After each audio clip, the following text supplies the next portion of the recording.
আসসালামু আলাইকুম রহমতুল্লাহি ওবরকাতুহ। সম্মানিত দর্শক, আজকের এই ভিডিওটি বঙ্গবন্ধু কন্যা শেখ হাসিনার জন্য।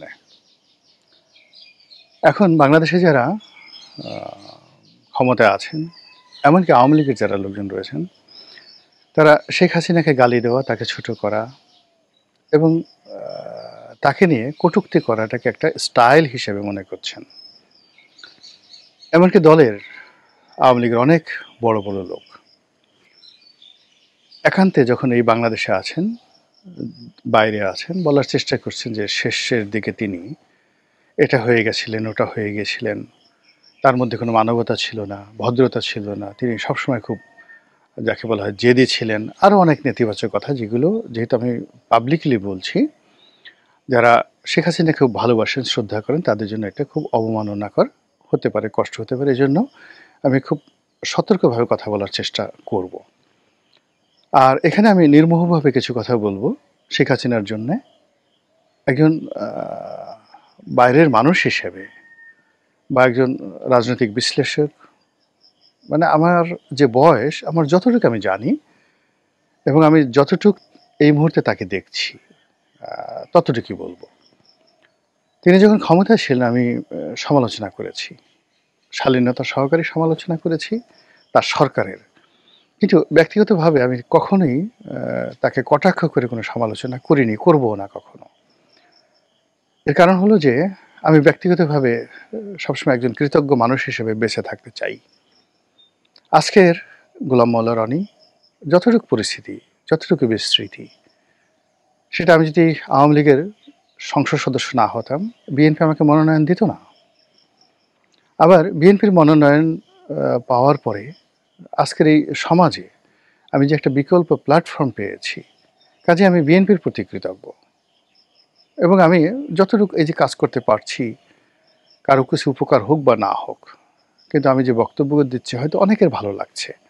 প্রতি মাসে আমার এই ইউটিউব চ্যানেলে অন অ্যাভারেজে 1 কোটি লোক শুধুমাত্র আমার চ্যানেলে দেখছে। গত 1 বছর ধরে প্রতি মাসে 1 কোটি লোক দেখছে। তো তারা তো এমনি এমনি দেখতেন না।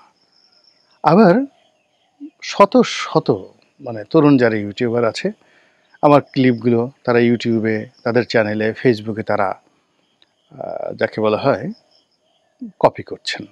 আমি এগুলো নিয়ে কখনো বাধা দেইনি, আচ্ছা ঠিক আছে করুক। এবং কিছু কিছু দেখা যাচ্ছে যে আমার ভিডিওতে, আমার চ্যানেলে যা মানে ভিউ হয় তার সাথে অনেক অনেক বেশি। এর কারণ হলো তারা খুব অ্যাট্রাকটিভ থাম্বনেইল এবং যাকে বলা হয় হেডলাইন দিয়ে থাকেন। এরপর এই ভিডিওতে যে ভিডিওগুলো আমি ডেইলি করি, ডেইলি আমি 3টা করে ভিডিও দেই। অলমোস্ট প্রায় সব ভিডিওগুলোই অনেকগুলো পত্রপত্রিকা সেগুলো নিয়মিত ছাপায় এবং এগুলোর বক্তব্য ফটো কার্ড হিসেবে ব্যবহৃত হয়। এই জিনিসগুলো আমি দেখি। আর দেখার কারণে আমি যে কোনো কথা বলার ব্যাপারে সতর্কতা অবলম্বন করি যে আমার একটা দায়িত্ব রয়েছে, কর্তব্য রয়েছে দেশের প্রতি, জাতির প্রতি, দলের প্রতি, এবং অন্ধ না হয়ে। এখন আমি যদি চিন্তা করি যে না, আমাকে তারেক রহমান সাহেবকে তেল মারতেই হবে, বিএনপির মনোনয়ন পেতেই হবে, তখন তো আমি কথা বলতে পারবো না, আমাকে অন্য সবার মতো কথা বলতে হবে।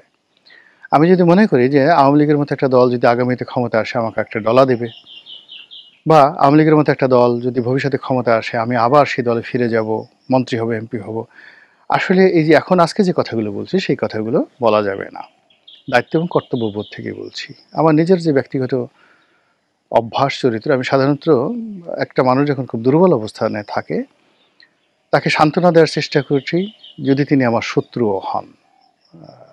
আর একজন মানুষ যখন শক্তিশালী হন তখন আমি সাধারণত তার সমালোচনা করি। ডক্টর মোহাম্মদ ইউনূস যতদিন ক্ষমতার বাইরে ছিলেন, মজলুম ছিলেন, আমি সর্বোচ্চ চেষ্টা করেছি এবং আমি স্বয়ং প্রধানমন্ত্রীর সামনে দাঁড়িয়ে প্রধানমন্ত্রীর কাছে বলেছি যে আপা, ডক্টর মোহাম্মদ ইউনূসের বিষয়টি সমাধান করা যায় না। এটা 2012 সনের ঘটনা। উনি আমার এই বক্তব্য শুনে এতটা আশ্চর্য হয়ে গিয়েছিলেন যে অনেকটা নির্বাক, যে ছেলেটা বলে কি, একে পাগল নাকি।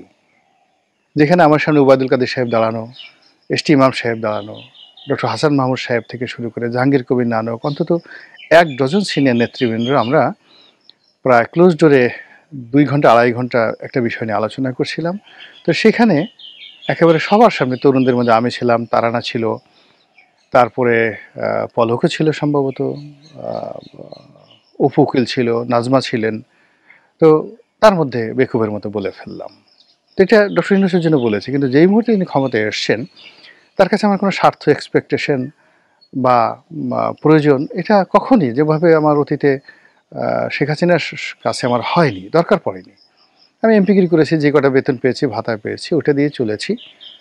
কিন্তু কোনো একটা সরকারি কর্ম করা, কন্ট্রাক্টরি পাওয়া, একটা সুযোগ সুবিধা পাওয়া, এই কথা আমার মাথায় কোনোদিন আসেওনি, আসবেও না ইনশাল্লাহ। তো যাই হোক, যার জন্য কথা বলতে পেরেছি এবং কথা বলে যাচ্ছি। এখন শেখ হাসিনা যেহেতু খুব একটা সেনসিটিভ জায়গাতে আছেন, কাজেই তাকে নিয়ে কোনো কথা বলতে আমি খুবই সতর্কতা হব, যেন তিনি কষ্ট না পান। আমার প্রথম বক্তব্য হলো যে তিনি এখন যে কাণ্ডগুলো করছেন বা কর্মগুলো করছেন, চিন্তাগুলো করছেন, এখানে আমি বিনয়ের সাথে বলতে চাই যে এই জিনিসগুলো দেশের জন্য, তার জন্য সুবিধাজনক নাও হতে পারে। এর কারণটা হলো যে আপনি দেখুন যে একের পর এক ঝটিকা মিছিল হচ্ছে এবং সারা বাংলাদেশে প্রচণ্ডভাবে ধরপাকড় হচ্ছে। এটা উনি দিল্লিতে বসে বা ওনার যারা আপনজন কলকাতাতে আছেন, ইংল্যান্ডে আছেন, তারা এই বেদনা, আওয়ামী লীগের নেতাকর্মীদের এই বেদনা বুঝতে পারবেন না। ওখান থেকে হয়তো বলা হচ্ছে, মিছিল হচ্ছে, ১০ জন, ১২ জন, ৫০ জন, ১০০ জনের একটা মিছিল হচ্ছে, ঝটিকা হচ্ছে, তারপর ধীরে ধীরে স্লো হচ্ছে। ১০০ জনের মিছিলকে ১,০০০ বলা হচ্ছে, ২০০ জনের মিছিলকে ৫,০০০ বলা হচ্ছে। এটা প্রোপাগান্ডা। কিন্তু বাস্তবতা হলো যে মিছিলগুলো যেভাবে শহরে থাকি, আমি এগুলো সব ফেসবুকে দেখি যে মিছিল হচ্ছে। কিন্তু আমি এখন পর্যন্ত প্রচণ্ড আমি ঘোরাফেরা করি ঢাকা শহরে। আমার চোখে আমি গত ১ সপ্তাহতে যেমন বড়, বড় ২ টো মিছিল হয়েছে। এইজন্য এটা বলা আরকি। একটা মিছিল হয়েছে গুলিস্তানে, আরেকটা মিছিল হয়েছে ফার্মগেটে। ফার্মগেট থেকে খামারবাড়ি হয়ে সংসদ ভবনের দিকে। বেশ বড় মিছিল হয়েছে। তো এই দুটো মিছিল আ নিয়ে সরকারের যে প্রতিক্রিয়া, এর প্রেক্ষিতে সরকার বেশ কয়েকজন বড়, বড় নেতাকে ধরেছেন। এই মুহূর্তে যারা সরকারের জন্য মানে আওয়ামী লীগের জন্য খুবই একটা অ্যাসেট ছিল। যেমন পটুয়াখালী পৌরসভার মেয়র মহিউদ্দিন, তাকে ধরেছে। ও কিন্তু নিরাপদে পালিয়েছিল। তার টাকা আছে, সাংগঠনিক ক্ষমতা আছে এবং সে স্বতন্ত্র ইলেকশন করে কিন্তু পাশ করেছিল। আওয়ামী লীগ সে করে, কিন্তু সে কিন্তু আওয়ামী লীগের প্রার্থী ছিল না। এবং পটুয়াখালীতে কিন্তু আজাদ, মহিউদ্দিন ওদের একটা, যাকে বলে ওর বড় ভাই মহিউদ্দিন, ও মহিউদ্দিন ওরা কন্ট্রাক্টারি করে মূলত, আর বড় ভাই আজাদ, এদের একটা সর্বদলীয় গ্রহণযোগ্যতা আছে এবং তারা আওয়ামী লীগকে ধীরে সুস্থে নিরাপদ থাকলে অনেক উপকার করতে পারত। কিন্তু সেই মানে মহিউদ্দিন ধরা পড়েছে। তারপরে কবিরুল ইসলাম তালুকদার কয়েকদিন আগে দেখা গেল প্রধানমন্ত্রীর সঙ্গে একটা বৈঠকে অসাধারণ চমৎকার বক্তব্য দিয়েছেন তিনি স্কাইপেতে, এবং তার সেই বক্তব্যটা রীতিমতো ভাইরাল হয়েছে। এখন সাতক্ষীরা কোন একটা আসনের তিনি এমপি, তার বাবা এমপি ছিলেন। আমাদের সময় তিনি স্বতন্ত্র পাশ করে আসছিলেন। পরবর্তীতে তিনি দলীয় মনোনয়ন পান, কিন্তু এলাকাতে জনপ্রিয়, যথেষ্ট সাংগঠনিক ক্ষমতা রয়েছে এবং রাজনীতিতে যথেষ্ট ম্যাচুরিটি রয়েছে। আজকে সকালে দেখলাম যে সেই কবির ধরা পড়েছে। এখন বক্তব্যটা হলো যে সাবেক প্রধানমন্ত্রী শেখ হাসিনা তিনি যে তার সঙ্গী সাথীদেরকে নিয়ে কথা বলছেন, সেই কথা বলতে গিয়ে তিনি বিদেশের মাটিতে যারা আছেন তাদের সাথে কথা বলেন, যত ইচ্ছা তত কথা বলেন, সেটা ভাইরাল হয়ে যাক, কোনো অসুবিধা নেই। কিন্তু বাংলাদেশের মধ্যে যারা আছেন, এই প্রযুক্তি তো major general Ziaul Hasani import করেছেন।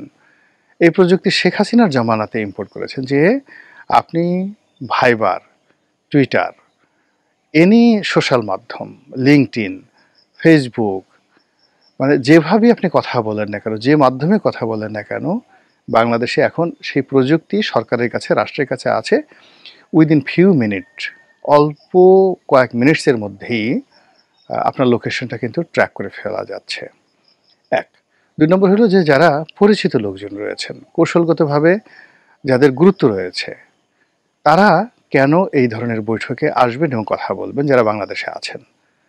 এটা তো একটা যেকোনো লোক বুঝতে পারে। এই সমস্ত লোকের সাথে সাধারণত অন্যান্য ক্ষেত্রে যারা গেরিলা, আমি দেখেছি বিভিন্ন যে যারা গেরিলা যুদ্ধ করে খুব সফল হয়েছেন জীবনে, তারা কখনোই সরাসরি কারোর সাথে কথা বলেন। এখন শেখ হাসিনার যদি কবিরের সাথে কথা বলার দরকার ছিল, তাহলে দেখা গেল যে একজন অখ্যাত লোকের টেলিফোনে তিনি কথা বলতে পারতেন বা তার লোক কথা বলতে পারতেন। এগুলো ভায়া মিডিয়া, ৩টা ভায়া মিডিয়া কথা হয়। এদের অনেকগুলো সাংকেতিক ভাষা থাকে। যেমন আপনি দেখেন জামাত। তো জামাতকে ধরতে পারেন নাই কেন? এর কারণ হলো জামাত নিজস্ব একটা নেটওয়ার্ক সিস্টেম তারা গড়ে উঠেছিল। তারপরে কিন্তু জামাতকে ধরা হতো। দ্বিতীয়ত হলো জামাত যে ভাষাগুলো ব্যবহার করা হতো সাংকেতিক ভাষা। তো সেই সাংকেতিক ভাষার কারণে কি হলো, জামাতের যারা শীর্ষ নেতৃবৃন্দ, কৌশলগত যারা অপারেশনাল নেতৃবৃন্দ ছিল, তাদের একজনকেও কিন্তু আওয়ামী লীগ ধরতে পারেনি এবং এখনো পর্যন্ত জামাত তাদের যারা এই বিভিন্ন জায়গাতে মানে অপারেশন চালানোর মতো দক্ষতা, অভিজ্ঞতা, যোগ্যতা আছে, তাদের কাউকে এখনো তারা মুখোমুখি করেনি। তারা তো কেবলমাত্র জামাতের আমির, সেলিম উদ্দিন, হামিদুর রহমান আজাদ কিংবা গোলাম পারওয়ার, ওনাদের মধ্যে যারা পলিটিক্যাল লোকজন, তারা সম্মুখ সারিতে আসছে, বাংলাদেশে থাকছে, পুলিশ ধরেছে, তারা পালিয়ে থেকেছে, আবার সেখান থেকে বের হয়ে এসেছে।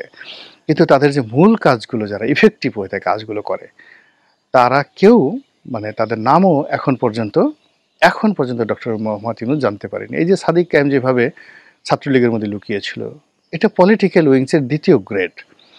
এখন আওয়ামী লীগকে যদি এইভাবে আসতে হয়, তাকে প্রথমত একটা পঞ্চবার্ষিকী পরিকল্পনা করতে হবে, মানে 25 বছরের পরিকল্পনা করতে হবে। অতীত যা বলে সেটা হলো, আপনি বোঝার চেষ্টা করুন, একবার বড় বৃক্ষ যদি পড়ে যায়, সহসা সেখান থেকে ফিরে আসে না। যদি আপনি ফিরে আসার ইতিহাস ধরেন, বেনজির ভুট্টোর ফিরে আসার ইতিহাস আর নওয়াজ শরীফের ফিরে আসার ইতিহাস, এই দুটোকে আপনি যাকে বলা হয় কগনিজেন্সে নিতে পারেন। তারা রাতারাতি 2-5 বছরের মধ্যে ফিরে আসেনি এবং এখনো পর্যন্ত নওয়াজ শরীফ দাঁড়াতে পারেনি। বেনজির ভুট্টো ফিরে এসেছেন কিন্তু মারা গেছেন।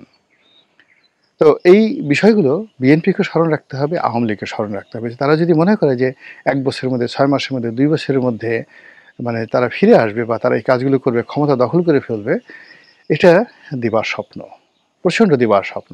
ইতিহাসে কখনো এই ঘটনাগুলো ঘটেনি। আপনি খুব একটা চা, গরম চা যদি খেতে যান, সঙ্গে সঙ্গে মুখ পুড়ে যাবে। আর এখন যদি ধরেন ভারতও যদি সরাসরি সার্জিক্যাল স্ট্রাইক করে শেখ হাসিনাকে বাংলাদেশের প্রধানমন্ত্রীর আসনে বসায় দেয়, এই প্রশাসনের উপর চালিয়ে দেয়, বড় জোর 30 দিন, তিনি টিকতে পারবেন। আর একটা পাল্টা কু হয়ে যাবে। এটা হলো বাস্তবতা। এই জন্য হয় কি, যে ক্ষত তৈরি হয়েছে সেই ক্ষতটা দূর করার জন্য ধীরে ধীরে এগোতে হবে। এবং আওয়ামী লীগের মধ্যে যে সমস্যাগুলো, নেতৃত্বের সংকট এবং যারা পচে গেছে, দুর্নীতি করেছে, পালিয়ে গেছে, মানে ফার্স্ট থিং হলো যারা পালিয়ে গেছে। এখন শেখ হাসিনা ধরেন যে কোনো একটা ব্যাপার আমি তাকে বাদ দিলাম, তিনি যেতে বাধ্য হয়েছেন, তাকে হেলিকপ্টারে তুলে দেওয়া হয়েছে, কিন্তু যারা স্বেচ্ছায় 15 দিন আগে চলে গেছে কিংবা 15 দিন পরে যারা চলে যেতে বাধ্য হয়েছে, বাংলাদেশে থাকার মতো যাদের সামর্থ্য ছিল না, বিদেশে গিয়ে এই লোকগুলো বাংলাদেশে এসে দল চালাবে, আবার নেতৃত্ব প্রতিষ্ঠা করবে, আওয়ামী লীগের রাজনীতির জন্য ইফেক্টিভ হবে, এটা শুয়ের পেছন দিয়ে উট ঢোকার মতো। আমি খুব দুঃখের সাথে বলছি, বিদেশে যারাই আছেন, প্রথমত তাদের রাজনীতির ক্যারিয়ার শেষ। তারা ওখান থেকে বুদ্ধি দিতে পারবেন, পরামর্শ দিতে পারবেন, কিন্তু তারা আর জীবনে কখনো মূলধারা রাজনীতিতে এসে নেতৃত্বে বসবেন, এটা সম্ভব হবে না, অসম্ভব একটা বিষয়।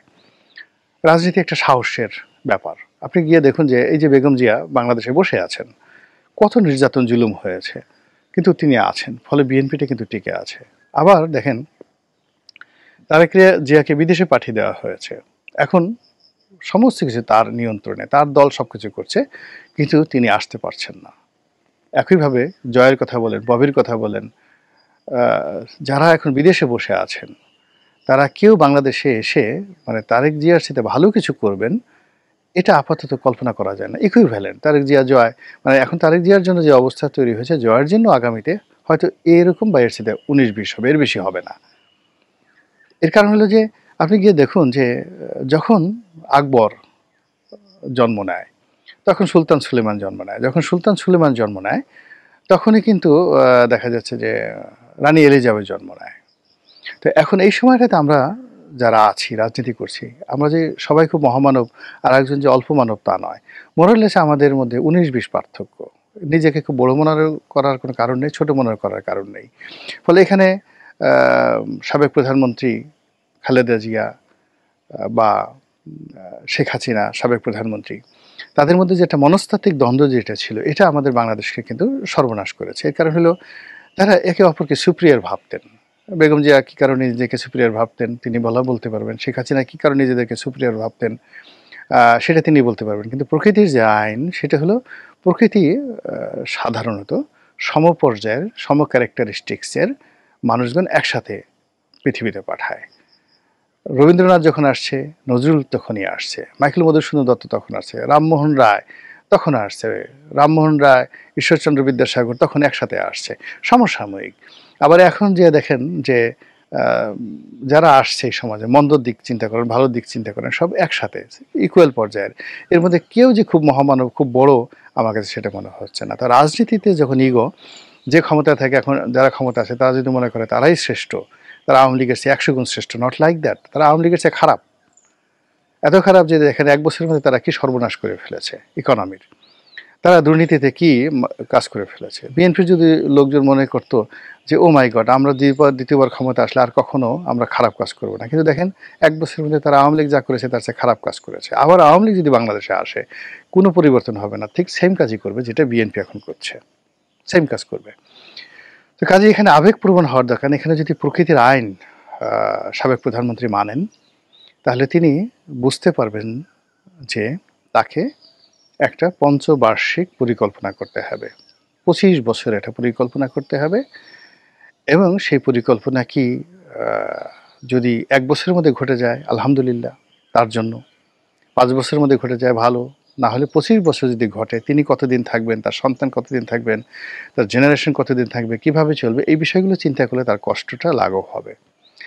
2 নম্বর হলো যে এখন আধুনিক বিশ্বে এই গত 50 বছরে একটা সিঙ্গেল ঘটনা ঘটেনি যে বিদেশি কোনো রাষ্ট্রশক্তি এসে কাউকে ক্ষমতায় বসিয়ে দিয়ে গেছে। একমাত্র আফগানিস্তানে হামিদ কারজাইকে বসানো হয়েছিল, কিন্তু আফগানিস্তান আর বাংলাদেশ এক নয়, এখানে সম্ভব নয়। এখানে আওয়ামী লীগ আসতে হবে আওয়ামী লীগের কৌশল অবলম্বন করে।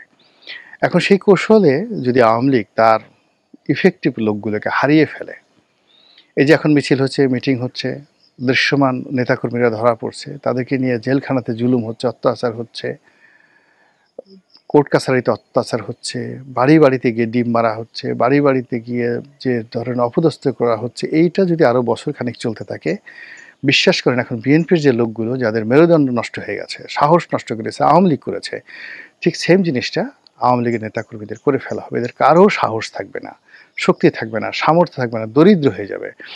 ইতিমধ্যে যারা ধরেন টাকা পয়সা চুরি চামারি করেছিল, যারা নিয়ে গেছে তারা তো গেছেই, বাংলাদেশে তাদের অনেকের সম্পত্তি বাজেয়াপ্ত হয়ে গেছে, অনেকের সম্পত্তি বেদখল হয়ে গেছে, এবং একজনের অ্যাকাউন্টে 300 কোটি টাকা ফ্রিজ করে দেওয়া হয়েছে। অর্থাৎ 300 কোটি টাকার মালিক একজন লোক আমাকে টেলিফোন করে বললেন যে তিনি যেখানে পালিয়ে আছেন, এই পালিয়ে থাকতে তার প্রতি মাসে 1 লাখ টাকা লাগে।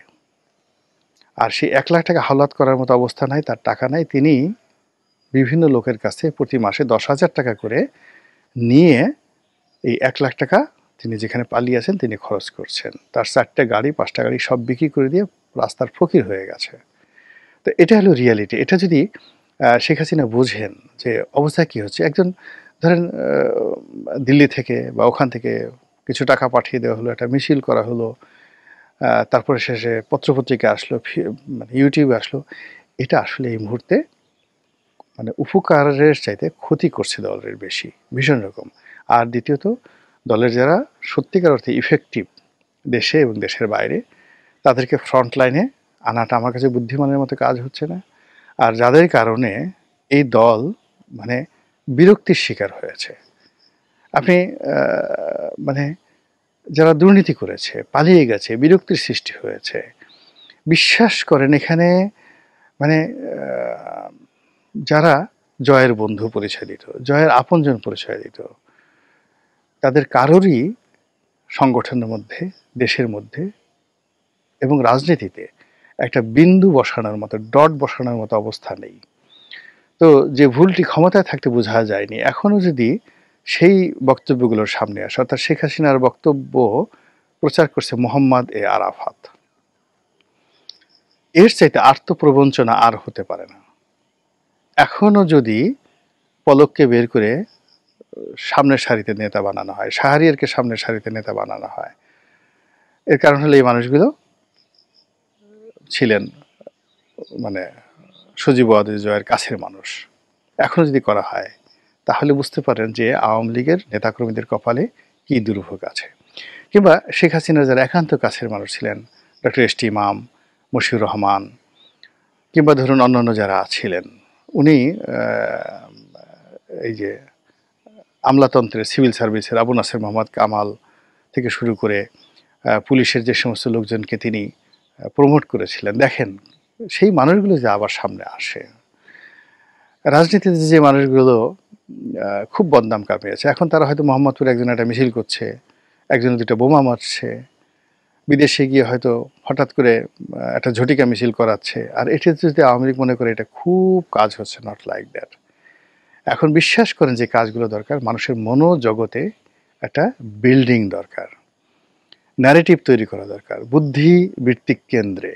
যেমন ধরেন মাসুদ কামাল, একজন আনিস আলমগীর, তুষার আবদুল্লাহ, না আব্দুল তুষার, মানে এই মানুষগুলো যে ন্যারেটিভগুলো তৈরি করছে, যে শক্তিগুলো তৈরি করছে, এটা 1000 বোমা, মানে ওনাদের এক একটা বক্তব্য 1000 বোমার চেয়ে শক্তিশালী। এই জিনিসগুলো দিল্লি থেকে, আমেরিকা থেকে, ইংল্যান্ড থেকে, এই বুদ্ধিবৃত্তিক জায়গাগুলো যদি হতো, জিনিসটা নর্মাল হতো এবং আওয়ামী লীগের জন্য ভালো হতো। কিন্তু সেটা না করে এই যে মিছিল মিটিং যে জিনিসগুলো করছে, এই মিছিল মিটিংয়ের ধোঁয়ায় সঙ্গে সঙ্গে এই যে যারা বুদ্ধিবৃত্তিক কাজগুলো করছেন তাদের সেই কাজগুলো নষ্ট হয়ে যাচ্ছে।